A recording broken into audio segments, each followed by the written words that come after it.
Xenoblade Genesis has been officially announced. I got a lot of friends who saw that trailer and went, oh, I should get into Xenoblade, so this video is for them, and for anybody else who wants to get a bit of a guide for my own little personalized play order to this franchise. Now, before I start, I will say, you can just straight up go play Xenoblade Genesis when it comes out and nothing else.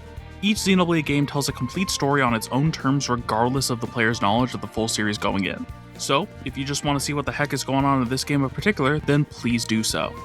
There is an overarching story told across the full series, but each game feels more like an installment of an anthology rather than a direct continuation. If you want to have a little more context before Genesis, you can play the numbered Xenoblade Chronicles trilogy. If you like those and want to play even more from this franchise, Xenoblade is actually the most recent entry in the long-standing Xeno meta-series, which also contains Xenogears and Xenosaga as well as their surrounding material. Think of it kind of like Shin Megami Tensei, where you have different sub-series that add to the bigger picture and lore, but this meta-series as a whole is much smaller than that behemoth, so I feel comfortable making my own order for it here. Each entry takes place in its own world with this distinct world building, and the overall lore each game pulls from is the same and gets built on in each subsequent entry. Think of it like how you don't need to play Persona 3 to play Persona 5, but they are connected in small ways that add to an overall experience and series.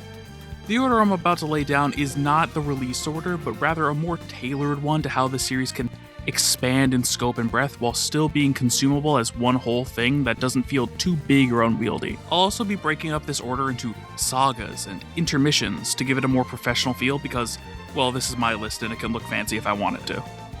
So, without further ado, let's get into this. The opening saga of this list will be known as the saga. Yes, that was censored. Because this saga actually does have an official name given by the writers, but it can be very spoilery.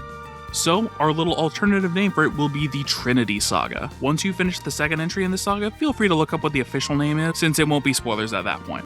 This saga contains the full Xenoblade number trilogy, which is really the best starting point for Xeno as a whole. We start with the first Xenoblade, which released in 2010 before being re-released in 2020 with the Definitive Edition. The best way to play is definitely with that version, either for the Switch or Switch 2 edition. Originally this was going to be unrelated to the overall meta-series and have a completely different title, but it was worked in through marketing and later entries, making it a great starting point as well as just one of the greatest games of all time in its own right. After that is 2017 Xenoblade 2, which is best played with the upcoming Switch 2 edition since it'll have new content. You would hear me say that a lot, so just assume that if the game has a Switch 2 edition, that's the best way to play it, even if the upscaling can be a bit wonky at launch. Then we have Xenoblade 2's DLC expansion, Torn of the Golden Country. Each of Xenoblade's expansions are the sizes of small games in their own right, so they will be placed here separately since they are standalone and not accessed through the base game. Xenoblade 1's Definitive Edition also had a small expansion, Future Connected, which I'll put right here. You technically could play this right after the base game, but I like to put it here personally since it came out after Xenoblade 2 and its expansion, as well as it feels like a nice return to that world after 2 entries away from it. We finally have Xenoblade 3 and its expansion, Future Redeemed, which cap off this saga. Each entry in this numbered trilogy really creates a thematic powerhouse as a whole, each one building off each other and touching upon different parts of the ideas that are talked about overall. And at this point, personally, I can't even think of the trilogy as separate entries anymore, but rather as one comprehensive thing. In any case, Future Redeemed should always be your last entry in this saga, no matter your alterations to this order, as it acts as the final point in the trilogy that it builds to in terms of thematics and lore, as well as just this expansion to the final entry in the trilogy. You get it. Congratulations! You finished the saga. That means it's time for our first intermission, Perfect Works. This intermission consists of 1998 Xenogears, which was published by Square Enix on the PS1, and is also accessible in the PS3 Online store. This is the original Xeno game, as it established much of the concepts and lore that the later games would pull so much from. Since it wasn't getting a sequel, much of the development team left to establish Monolith Soft, the creators of the main Xeno-Series, as a spiritual successor. So, while Xenogears will never officially be incorporated into the main Xeno-Series, it's basically seamless and fits perfectly in an unofficial capacity, kinda like, we'll never mention any of this by name, but just assume everything established in Gears is the same as it is elsewhere. Playing Gears after the Blade trilogy really hits for me personally, as it feels like seeing the original draft for what you just experienced, as many concepts and plot elements are present in both, but done differently, and it acts as a nice kinda midpoint between that and our next saga. One other optional thing you can do is read the art book, Xenogears Perfect Works. It delves heavily into the lore of that game and concepts that, while aren't present in the base game, will inform every other game here, including the ones we've already played. Xenogears for me is tied with Alan Wake 2 as my favorite game of all time, and even with its imperfections due to a rushed and low budget dev cycle, still stands out as one of the best games ever made. Our second saga, luckily for us, doesn't have a censored name, as I'll be calling it the Zohar Saga. We start this next entry with 2001's Xenosaga Episode 1, Der Will zur Macht, and please excuse me if I butcher any German here, or Will to Power.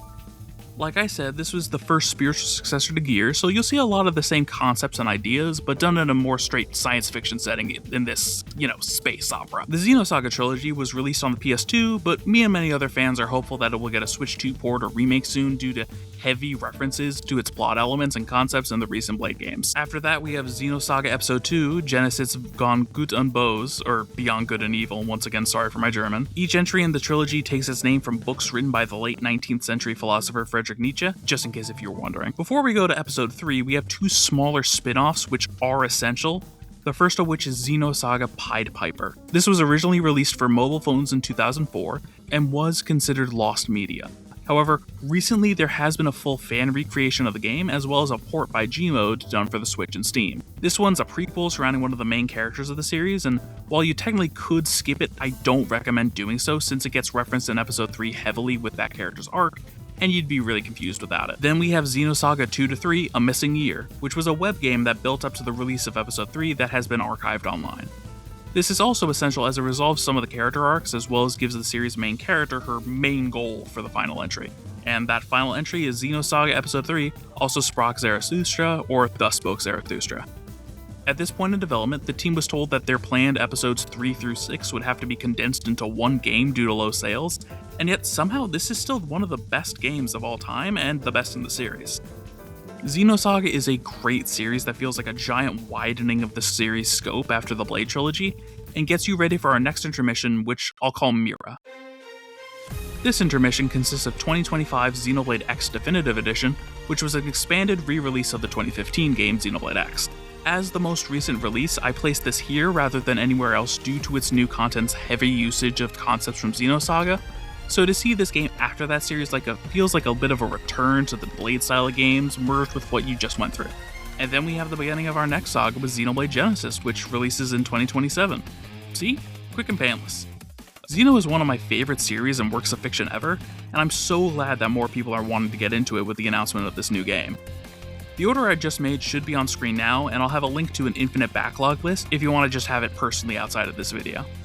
Once again, feel free to completely disregard this list if you want to do something different, or even just want to play just Genesis on its own, because that's also completely valid. This is just my own personal order if you want to look at the entire Xeno meta series.